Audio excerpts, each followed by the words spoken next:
Maybe you watch motivational videos. Maybe you like to get motivated. To a certain point, that works. However, it's not all of it. In this video, you're going to be learning the secrets behind motivation, why people get motivated, what is the neurochemical associated with it, and how you can optimize your life. Keep watching. I'm inspired. I'm inspired. Hi, my name is Masato Izumi. I'm a robotics engineer at Amazon, and I wanted to recommend my friend Sumedh Chatterjee's book, The Theatroplasticity Method. It's a great book, very interesting read about how to master your mind and embody the better version of yourself to achieve your goals in life. And also I want to recommend his Flow Zone Academy program. It's a coaching program that helps you reach a state of flow, of effortless productivity, and that's helped me throughout a lot of phases in my life. Since I took his program last year, I got this new job at Amazon and found a beautiful girlfriend. So I think it was worth the investment, and I highly recommend his program. Thanks. Hey there guys, how's it going? My name is Sumedh Chatterjee from the Flow Zone Academy, and I'm a flow state coach, which means that I help you feel better and perform better. Man, I'm so excited. It's the day of my event. You know what I mean? Like, maybe you guys are excited, maybe you're not, but this is a huge transformative event, and it's ending on Lionsgate, and it's just going to be, it's going to add so much value, and I'm super excited to step into this today. So for this video, I want to speak primarily about motivation. Okay, motivation is such an important keyword that we hear people tell us to get more motivated. Oh, he's not motivated enough. What does that even mean? So first of all, I just want you to look at this diagram of flow. Okay, this is from the Flow Code. They're doing great things out there. So shout out to Flow Code, who are actually, giving people flow coach certifications and things like this. So I like their work. I like what they're doing. I like their diagrams. Check out this diagram in particular. Here it is. Okay, now take a look at this. What does it start with? It starts with dopamine. That is the surge, okay? Now this is very different to the model of struggle phase, right? Because in struggle phase, it shows that it starts with cortisol or adrenaline in a sense. Actually, the thing about it is dopamine can start an epinephrine process as well, okay? So this is really important to understand, and I'm giving you some words here that maybe you want to look up, okay? Adrenaline or norepinephrine. I don't like saying that word because you get tongue-tied saying it. But anyway, it starts the flow process, okay? If you can understand that motivation starts the flow process, you can also get a deeper understanding into how motivation really works, okay? So the thing about it is, in the book, The Art of the Impossible, Steven Kotler also mentions this, the fact that motivation just gets your foot into the door, right? So in a sense, it's like a portal. It's like a gateway. You walk through, you get a checkpoint in a video game. That's motivation, right? So as you walk through that portal, you feel motivated. You feel like this is a new level. Every level has a new devil. You reach the boss at the end of each level of your life in terms of how you're going to optimize your life, how you're going to maintain a consistency in your life, and how you're going to change. I'm sure you've had a lot of transformative experiences that have shaped your role and the role that you step into, right? Let's say that you get married, you're a husband now. That's a role. You're stepping into a new role, you're stepping into a new personality. Your personality is going to change, okay? So the roles that you step into allow you to actually step into the behavior traits or the characteristics of that role. Okay, so this is important because it relates to your character. Now, how do we become this motivated character, right? The character that's motivated. Now, motivation, as we know, is short term. I'm sure you've seen a lot of these videos where it's like, motivation is temporary, discipline is forever, or whatever these videos are, right? Where you understand that, yeah, we get it, right? We watch a cool movie, we feel motivated, we walk away from the theater, a few minutes later, we're at home, the same motivation is gone, right? So that's a state change, right? That's a temporary change, it's a flow state change, right? A temporary hit of dopamine, and then it kind of fizzles out back to a similar baseline. But the thing about it is, this is associated with the neurochemical dopamine. Dopamine is a neurotransmitter. If you've heard of dopamine, okay, you really okay, this is my tattoo. That's dopamine, okay? Let me just show you guys. That's dopamine, okay? Dopamine is the reward neurochemical. Now, why do I have this on my arm? I believe that this is one of the keys to unlock the door to actually get you either towards your journey or away from your journey. Now, dopamine, anything that we do is associated with dopamine in regards to pleasure and reward, okay? It's the feeling of getting to the reward rather than the actual excitement of the reward itself. Of course, that is there. However, it's more the anticipation of it happening. Now, anticipation is very, very important in life, okay? Anticipation is what gets you to move forward, right? Anticipation is what actually builds that momentum. Now, you can be anticipating danger as well. You could be anticipating negative things. That still creates dopamine, because dopamine happens when we are surprised. When we're surprised about something, when there's a sense of novelty, there is dopamine associated with it. So we can understand that gamblers are actually releasing a lot of dopamine, right? So it's like, I don't know if I'm gonna win. There's this chance. There's this 50% probability chance, right? And so once there is this 50%, our brain tries to fill in the gaps. It starts to create the storyline. It starts to either cling to something or not cling to something, right? It starts to, wow, there's a black kite sitting right outside my window. Let me show you guys. Hold on. See that tail? What is that? What is that? Yeah, it's a black kite. Dopamine has a chance of building up more or crashing. Building up more or crashing. If you say you're gonna do something, you don't do it, your dopamine crashes. Straight up. This is why you've got to be a person of your word. When you say you're going to take out the trash that time. Otherwise, you're going to have this mild pain that follows.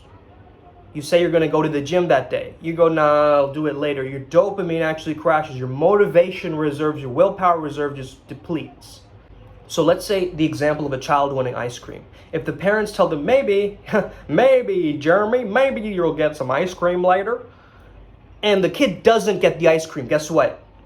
The kid thinks that he's already gotten ice cream by hearing maybe.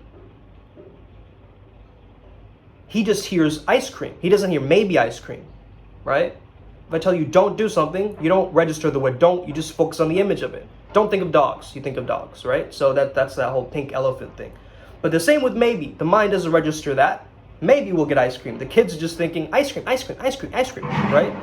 And so he doesn't get the ice cream. His dopamine surges down. He gets the ice cream, dopamine surges up because he's gotten rewarded for that behavior. Now you stay in your specific role, in your specific personality, because you're getting rewarded for it. This is why addicts still stay addicts, because they're rewarded for that behavior. It feels good, right? So they stay there. Now what if it starts feeling bad, but they're still doing it? Yes, I know certain addicts, they're doing things that feels bad, but they're still addicted to the substance. The neurochemically, the dopamine is what is keeping them, there in a sense. So we have to actually combat this experience, this motivation. We've got to understand what is the deeper layer beneath this that we have to explore. So a lot of newfound literature on meditation and mindfulness talks about this idea of here and now molecules. Here and now molecules are like serotonin, okay? Serotonin is focusing on what you already have, but it's also focused more on the long-term gain, the long-term pleasure, you could say, rather than the short-term pleasure of dopamine. Dopamine is this maybe, serotonin is a certainty. It's like you're grateful for what you have now. That's serotonin. That adds meaning to life. It's the meaningful neurochemical. So the way that we could look at it is almost like the serotonin is the here and now, and the dopamine is the future. Right? So the dopamine is the reward you're going to get in the future. That's that anticipation. But serotonin is the mindfulness. That's why it's called here and now neurochemicals, because oxytocin, the love and trust hormone, where you feel connected with yourself, with the environment, with other people that you love, and serotonin, which is, again, the meaning, it's connected to meaning. You understand that, okay, I have meaning in my life, and I'm here now, and I'm embracing the moment, and I'm feeling certain, and I'm building, slowly I'm building, and it's long term, and it's building into the future, which is dopamine. So the dopamine is almost like it pulls you forward, right? It's still motivation. So it still gives you that drive. People who are very, very driven, right, in their work. You see them super hustlers, right? Just hustlers, just like boom, boom, I'm getting my goal, I'm getting the next goal, more, more, more. That's what dopamine wants. People with dopaminergic personalities, if you want to even call it that, I don't even know that's a thing. I just came up with that word. Dopaminergic, right? Dopaminergic pathways, man. You can think of their personality being very driven people. But if you're in the flow state, you want to be self-driven, meaning in the sense of you were driven by the fact that yourself is evolving and you're getting to that next goal. So a lot of people who are very dopamine driven, it's very difficult for them to be in the moment and have an actual conversation and slow time down and be patient. And right, I have a very dopaminergic personality because I just want the next goal. I just want the next thing, right? Okay, I've done one thing, let me go to the next thing, right? So dopamine is really beneficial for this case, but it can also cause addiction or addictive personalities where it's like, I want more, more, more, more, more. And it's this hedonic treadmill, we call it in positive psychology, right? You chase, you're in the hamster wheel. But you want to actually be the one who breaks down the hamster wheel at times and just like, it's in maintenance, right? And you feel in the here and now and you meditate and you get present to the moment. Kabat-Zinn, Dr. John Kabat-Zinn, he has a lot of things on mindfulness and meditation. He was one of the first practitioners to bring the ideas of meditation, of Buddhism, to the West, right? So he has a lot of research from the 70s and just a lot of great stuff out there in regards to mindfulness and meditation.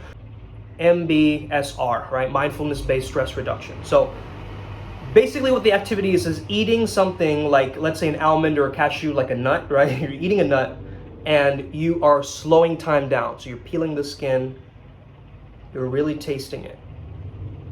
And you're tasting it and you're cherishing it in slow motion. Okay? What is flow state? If you look at it as brain waves, it goes struggle phase, which is very fast. It's like, this is flow. And then very slow, it becomes sleep time, nighty night. So that's it. That's the process. So you want to be in that hypnotic trance-like state where you're not being hypnotized by the brainwashing of society and conditioning, but you're creating your own conditioning. So you're brainwashing yourself to better yourself to the best version of you, right? This is the process that we're talking about. We're not talking about, we're using the art of the thing that's weaponized against us for us to make us better, in a sense. We're using propaganda for ourselves. We're using pronoia instead of paranoia, right? This is the process of what we're really trying to do as people, as we're making this behavior change and this transformation. The word trans means beyond, right? So transform means going beyond form. So you're actually breaking down your old constructs of your old identity to become the newer version of you. So yeah, just try eating an almond in slow motion. I guess that's what you got from this video, right? If you had to walk away from anything for this video, just walk away with eating an almond in slow motion, right? You're gonna be heaps times better because you're actually cherishing the fact that you're eating your food and enjoying it, right? Like I know, well, my mom has this habit of like, she'll eat like food really fast, or she'll like drink a drink down really fast instead of actually like cherishing it and slowing it down and enjoying it and learning to savor the moments, right? Savoring is a very big positive psychology intervention, right? That I just want to mention very briefly. So another thing about dopamine is the fact that it's subjective. It's completely subjective, okay? So how you interpret that dopamine response is going to get you either to feel better about yourself or worse about yourself, okay? So this is how there are centennials like living till 100, still drinking whiskey, enjoying their life, because they're associating that as not as something that is destabilizing to them, right? That's one perspective. Another perspective is, let's say that you think about your past successes. How does that make you feel? If you have imposter syndrome, right, and you think about your past successes, you're actually slowly fading away the imposter syndrome. You're thinking back to the moments, hey, I actually deserved a lot of great things in my life, and I did a lot of amazing things in my life, right? And you think back to that, and that's creating dopamine. So your images in your mind create dopamine. Think about that. You're motivated by the imagination, by the images in your mind. So if you have things in your mind that are demotivating, you can imagine what that does for you. So I was actually on the treadmill yesterday and I was thinking, man, I'm running towards my goal. Let's say you're running with the intention in your mind, creating dopamine anticipation of, hey, I'm gonna get this awesome girlfriend, right?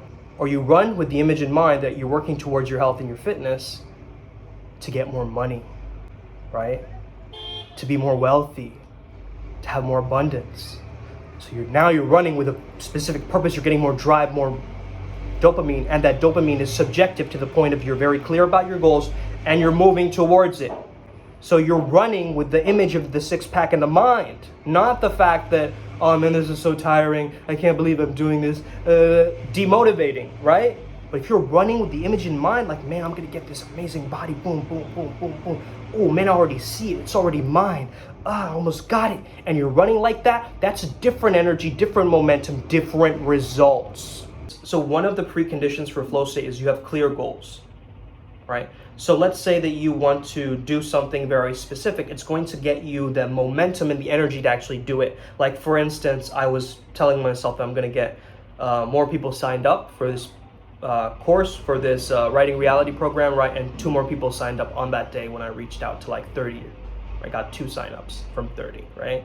So this is what you want to understand is like, that momentum, that I told myself that goal, I wrote it down, I told others about it, you know, I messaged my personal trainer DC about it as well, about the win, and understanding that that was the dopamine working for me, not against me, right? So I set myself a very clear goal, and the thing about dopamine is it doesn't really care how you get there, okay? It doesn't care how you get there. This is why if you said, I'm gonna get $1 million, you might just rob a bank to get it. It's like, whoa, the dopamine doesn't care, bro.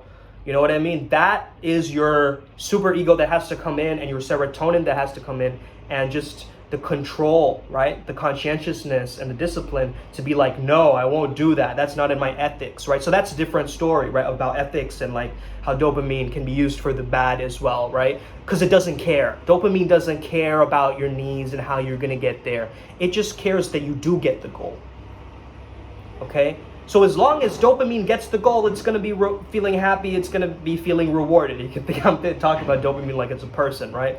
But yeah, if you want to think of personify dopamine, right? If you want to think of it like that, it's like it only cares the fact that you get it. Let's say you're trying to make $1,000 a month.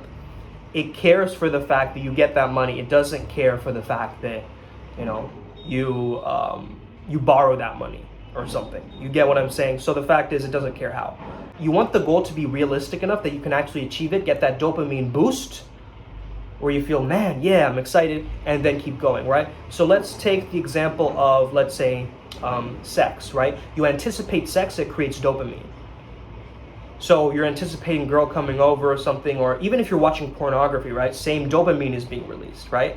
So your mind can't tell the difference whether you're actually having sex or you're watching porn. So you're watching it and it thinks that you're having sex. So it's giving you all these motivational chemicals, right? And it's building a bridge. It's building a pathway to that, right? And so it's like, oh man, he's doing it. Yeah, let's give him some good feelings.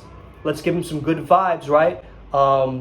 The same thing with other bad habits, right? You get these good vibes that you're gonna get from it. But then afterwards, guess what? You release prolactin. As you ejaculate, you release prolactin. What does prolactin do? It's the opposite, right? It makes you like lazy. You kind of feel like a lack of willingness to move even, right? You feel immobilized. You're almost like, I'm done, right? After you've ejaculated, you guys know this feeling. You're like, I need to rest. I need to sleep, right?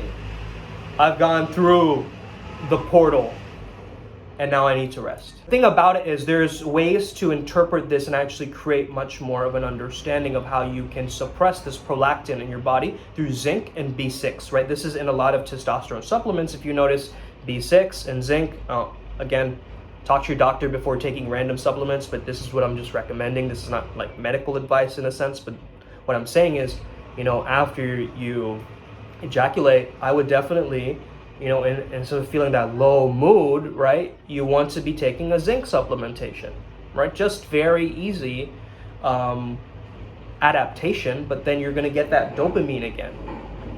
So it's going to suppress the prolactin, which is again going to create more dopamine in you, right? So that's why testosterone and dopamine have this link together as well, right? So men are more driven than women. It's just a fact, right? And that's from the testosterone factor, because you're suppressing the prolactin. With more testosterone, you're getting more driven and you're getting more goals done, right, out of the way. I don't know if you guys have heard of this study. Maybe you're just on this channel for the first time, you're watching these videos. There's the Coolidge experiment. I talked about it before as well. But basically these rats, or maybe it was hens. I think it was hens actually, not rats, my bad. I think the fact that these hens, right, they used to get this dopamine creation, and the fact that it was producing novelty, and that's why they were doing it, because there were new hens that they were having sexual relations with, you could say, right? So this hen was a pimp, okay, right? This hen was basically, the top hen, if that makes sense. He was the rooster of the coop, you know what I'm saying? He was the godfather, he was the alpha male of the hen mafia, okay? However you want to say that, okay? That tells us that the anticipation of something and the novelty also creates you to get drive and motivation, right? This is the secrets behind motivation. I'm giving you the behind the scenes, right? So the thing about it is, surprise creates that dopamine as well, right? So if you're surprised, birthday surprise party, yay, dopamine, good feelings, right? Motivated. Now, you think of also surprise in the negative, still dopamine. It's just a surprise element. It's like being shocked. So you can actually use shock therapy to change yourself. How? If you're just blanket statement saying your affirmations like, I am confident, I'm the best in the world, nobody can stop me. It's like, do you really believe that when you're saying that, right? So if you shock your system with music, with like screaming it, screaming it, why not? Screaming it into your mirror, right? Pushing yourself, pumping your state up. Right? A lot of people do this. They pump your state up a lot. Right? But that surprise is actually causing neuroplasticity. Okay? Surprise causes neuroplasticity. What is my book's name? Theatroplasticity. Meaning you're going through theatrical experiences that are shaping you towards the person that you want to be. You are what you repeatedly do. We know this. Aristotle, I don't know if it's an Aristotle quote. Some people say it is, some people say it isn't. Whatever. You are what you repeatedly do. So if you're a writer, you better be writing every day. If you want that role, if you want that persona, you want the writer mask on, guess what? Before you earn the mask, it's like earning a black belt in jiu-jitsu, right? Before you earn the mask or the role, you've got to do the thing enough times where then you graduate and you earn it. Flow state requires you earn it, okay? It's a merit. Janus, the Greek god, is associated with flow state. As Dennis, he was on my podcast, he spoke about this very briefly, right? Janus, he's the god of transitions. That's flow state. You're transitioning into a new state, into a new feeling, into a doorway, you could say. It is the bridge. It's the alpha theta bridge, okay? So that bridge is very important for you if you're thinking about getting motivated, if you're thinking about flow state, if you're thinking about stepping into this work. So I've shared a lot in this video. If you have any more questions about this, about dopamine, about how you want to optimize this, dopamine detox, is that good or not? Is that a legit thing? Whatever. If you want to ask me a question about this kind of stuff, you can always shoot me a message and I'll make a video on it, or you can get on my Telegram group. That's the best place to reach me if you want me to make a video about a certain topic. Having said that, have an incredible day. May the flow be with you and stay legendary. Let's get it today. Boom.